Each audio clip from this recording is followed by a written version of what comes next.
Hello and welcome.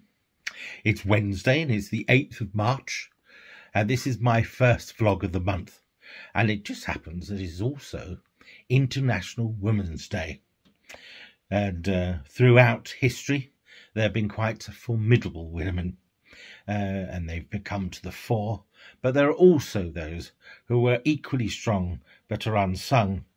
In the 1900s there was this saying that behind a successful man there is always a strong and great woman, and this was really adopted to highlight the work and the importance of wives, as well as the importance of women in society as a whole.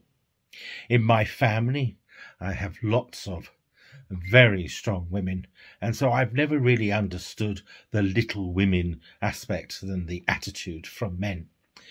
I learned a lot from my grandmother and how life treated her, particularly when she first got married.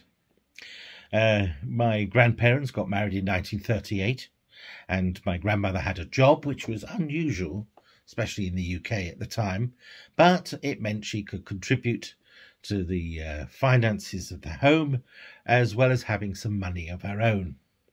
But she found that when she wanted to purchase certain items, particularly those that we call white goods today, that she couldn't purchase them without the permission and the authority from her husband, which is so ironic, whereas the money that she was wanting to spend was her own.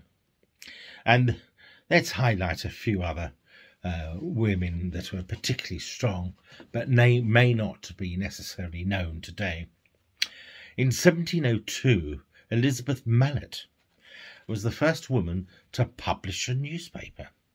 It was called the Daily Courant, and it was the first national newspaper in England. Alice Ball not only was she a black woman in Hawaii, but she was the first woman to actually get a degree in chemistry from the university in Hawaii.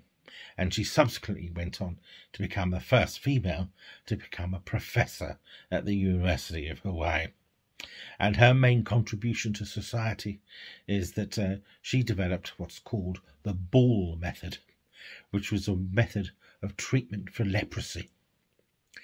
Golda Meir was the fourth Prime Minister of Israel and thought internationally to be a true inspiration. We then move on to Madam C.J. Wilson in America.